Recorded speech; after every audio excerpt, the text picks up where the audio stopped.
Oke, sebelumnya Assalamualaikum warahmatullahi wabarakatuh. Waalaikumsalam warahmatullahi wabarakatuh.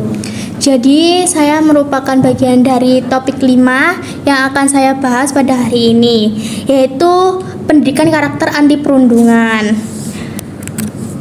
Jadi di sini saya mengambil satu kasus, yaitu berjudul perundungan siswi sekolah dasar yang berujung kematian di Lamongan. Ini tuh cuplikan sedikit ya teman-teman. Ini tuh berawal dari bercanda yang berujung malapetaka. Jadi gini, bullying atau perundungan kan merupakan salah satu kasus yang dapat dijumpai di mana saja dan juga kapan saja. Bahkan mungkin sering kita temui di masyarakat kita maupun di sekolah. Yang kedua, perundungan adalah tindakan yang dilakukan secara sengaja untuk menyakiti secara fisik, verbal, psikologis oleh seorang terhadap seseorang. Jadi perundungan atau bullying itu merupakan salah satu hal yang pastinya sengaja, tidak mungkin tidak disengaja, karena itu kan bentuk menyakiti seseorang. Dan orang yang kadang sudah melakukan hal itu dan bersalah, mungkin banyak orang yang tidak jujur pada saat mereka itu ditodong bahwa kamu sudah melakukan hal yang salah. Jadi kadang mereka itu seperti mengelak, kayak dia duluan yang sudah memulai, pada akhirnya nanti balas-balasan. Jadi hal itu tidak mungkin tidak disengaja. Lalu yang ketiga, sekolah merupakan salah satu lingkungan yang rentan terhadap terjadinya aksi perundungan, yang dimana kita kan sebagai manusia sering ya menilai seseorang seperti itu loh, anak A kayak gini, anak B kayak ini. Jadi kayak kadang kita juga tidak cocok dengan perlakuan orang tersebut. Jadi mungkin kita mengomongkan orang tersebut dengan orang lain, jadinya seperti ibaratnya menebar kebencian. Dan pada saat kita menebar kebencian itu pun jadinya dia akan merasa tidak percaya diri dan merasa bahwa dia itu dibully. Begitu. Ini ada contoh kasus yang sudah saya pilih, yaitu anak berinisial AR berumur 12 tahun, siswi salah satu sekolah dasar negeri di Kecamatan Karanggeneng, Lamongan, Jawa Timur. Ini meninggal dunia usai mendapat perawatan medis di puskesmas hingga rumah sakit. Yang awalnya teman korban dan korban memang sempat bergurau atau bercanda sebelum mengikuti upacara bendera di sekolah. Memang mereka ini bercanda saling membenturkan bahu secara bergantian, dan korban menarik jilbab temannya hingga hampir terlepas. Jadi kayak balas-balasan begitu. Setelah itu korban berjalan dengan cepat menghindari teman korban yang mengejar. Pada saat teman korban mau memukul bahu korban, saat itu korban terpeleset di lantai cor dalam keadaan tengkurap yang akhirnya dibawa ke puskesmas Karanggeneng. Mungkin si korban ini berusaha untuk menghindari teman korban pada saat mau dipukul bahunya, jadi dia terpeleset. Dan kejadian itu juga dibenarkan oleh rekan-rekan korban dan teman korban yang saat itu berada di lokasi. Teman korban disebut belum memukul korban, namun korban sudah terpeleset lebih dahulu di lantai dalam keadaan jatuh tengkurap. Kemudian korban ditolong oleh pelaku bersama dengan guru, wali kelas, dan selanjutnya dibawa ke puskesmas Karanggeneng. Namun kondisi korban semakin memburuk sehingga dirujuk ke rumah sakit Muhammadiyah Lamongan hingga ke rumah sakit Dr. Sutomo yang berada di Surabaya. Akhirnya korban dinyatakan meninggal dunia. Lalu dampak apabila tidak mendapatkan solusi. Yang pertama, dalam kasus ini baik pihak yang terlibat maupun lingkungan sekitar mungkin merasakan trauma dan penyesalan atas tidak adanya pencegahan. Mungkin juga teman-teman korban yang berada di lokasi tersebut juga berpikir bahwa hal itu tidak akan terjadi sampai berujung kematian seperti ini, dan mereka pastinya akan dihantui dengan rasa bersalah dan juga penyesalan karena tidak segera memberhentikan tindakan yang dilakukan oleh korban dan teman korban.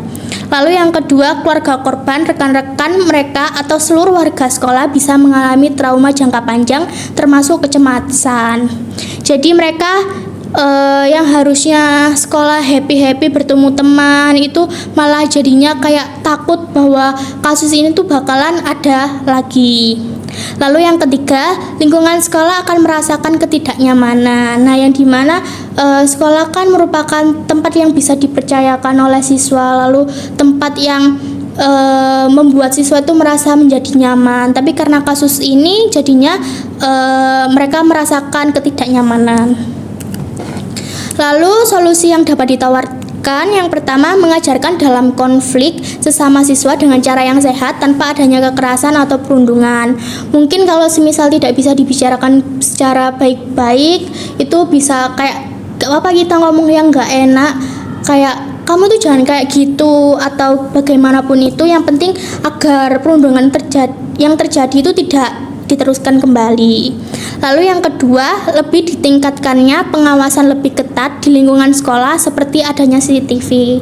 Jadi CCTV itu sangat diperlukan di dalam setiap sudut sekolah, dikarenakan CCTV ini tadi itu juga membantu kegiatan siswa, seperti pada saat siswa lagi pelajaran atau lagi istirahat, siswa melakukan kegiatan apa saja. Bahkan CCTV juga membantu apabila terjadi lagi kasus-kasus seperti ini, seperti kayak kan biasanya setiap kasus juga membutuhkan bukti yang sangat kuat, dan barangkali bukti tersebut ada pada manusia kan mungkin dia masih trauma atau shock, jadinya mungkin sedikit belum bisa untuk ditanyai, jadi bisa kita lihat dari CCTV. Lalu yang ketiga, membatasi yang namanya candaan, karena dengan hal ini bisa menurunkan resiko perundungan, yang dimana kita sendiri kan memiliki sudut pandang dan perasaan yang berbeda dengan orang lain, yang dimana mungkin yang menurut kita itu sepele, menurut orang lain tidak sepele, dan yang menurut kita itu hal yang wajar, itu menurut orang lain bukanlah hal yang wajar. Jadi kita bisa harus berhati-hati dalam melakukan setiap tindakan. Dan di sini saya mau bertanya kepada kalian, menurut kalian itu apa langkah-langkah yang akan kalian ambil untuk mencegah perundungan yang serupa agar hal ini tidak terjadi lagi di masa depan? Yang solusinya tuh bisa ngajarin siswa untuk nggak berlebihan saat bercanda gitu, soalnya kadang candaan itu bisa menyakiti hati temannya, seperti itu. Bercanda berlebihan kan nggak baik, pokoknya sesuatu yang berlebihan itu seperti yang kita tahu itu nggak baik.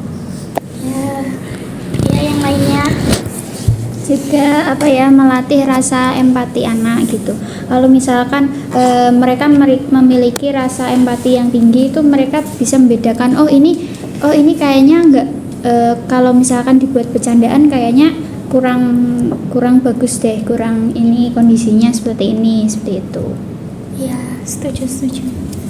Jadi kita kan suatu saat nanti mau menjadi guru ya, kita bisa melakukan sosialisasi mengenai dampak dari perundungan baik kepada siswa maupun keluarga, agar mereka lebih berhati-hati dalam bertindak gitu. Intinya menasihati siswa kita ya, supaya tidak terjadi perundungan di kelas. Iya, saya mungkin akan sedikit menambahkan ya. Kan itu tadi mungkin kasusnya mungkin tidak seperti perundungan yang berat kan ya, cuma notabene-nya cuma bercanda, tapi terjadi kecelakaan. Ya, mungkin kita bisa kasarannya Mewanti-wanti. Iya, mewanti-wanti. Bahkan yang bercandanya tidak terlalu berat saja sudah bisa ada resiko seperti itu ya kan, apalagi kalau yang bercandanya lebih berat. Itu bahkan itu masih di ranah SD, belum meningkat ke ranah sekolah-sekolah yang lebih tinggi. Jadi mungkin selain dari pengawasan dari orang tua atau dari guru, mungkin lebih ke penekanan yang disampaikan Mbak Eka tadi, empati. Ya, Eka atas nama empati. Oh, Zizi. Ya, empati. Si siswa itu harus paham akan apakah ini tuh nggak berlebihan, apakah ini tuh boleh ataukah ini aman. Kan itu juga tadi lari-lari. Mungkin lari-lari kan di sekolah sudah hal yang biasa. Tapi kan juga harus diperhatikanlah tempatnya. Kan itu tadi dicor kayak iya, membatasi. Kayak ya itulah batasan. perlu adanya batasan dari guru, dari juga pengertian dari siswa kalau batasannya segini. Mungkin kalau kayak berlebihan nanti aku bisa jatuh kah, atau untuk mencegah hal-hal seperti itu tadi. Itu jatuhnya di area sekolah Mbak? Iya. Itu menurut aku yang ini juga sekolahnya sih kayak tempatnya kurang ini ya untuk pembelajaran anak-anak ya. Kurang aman gitu ya. Sudahkah teman-teman? Oke, di sini saya sangat setuju dengan pendapat kalian semuanya. Jadi benar yang dikatakan oleh kalian bahwasanya kita juga harus membatasi bercanda, entah itu yang kecil maupun yang besar, agar kita tuh kan kita juga tidak tahu kedepannya akan seperti apa. Jadi kita harus membatasinya terlebih dahulu. Dan di sini juga bisa saya ambil kesimpulan bahwasanya perundungan yang berawal dari candaan berlebihan dapat berujung pada dampak yang serius jika tidak segera ditangani. Untuk mencegahnya mungkin diperlukan sosialisasi atau seminar atau workshop bagaimana bahayanya perundungan ini tadi, dan kesadaran akan batas dalam bercanda. Dan mungkin dari kita menerapkan solusi-solusi yang sudah saya sampaikan dan juga kalian sampaikan, lingkungan bisa menjadi lebih aman, positif, dan mendukung sehingga potensi terjadinya perundungan ini dapat ditekankan dan hubungan antar individu menjadi lebih sehat. Oke, sebelumnya saya ucapkan terima kasih banyak atas diskusi pada kali ini, topik 5. Mohon maaf apabila saya ada salah kata. Wassalamualaikum warahmatullahi wabarakatuh. Waalaikumsalam.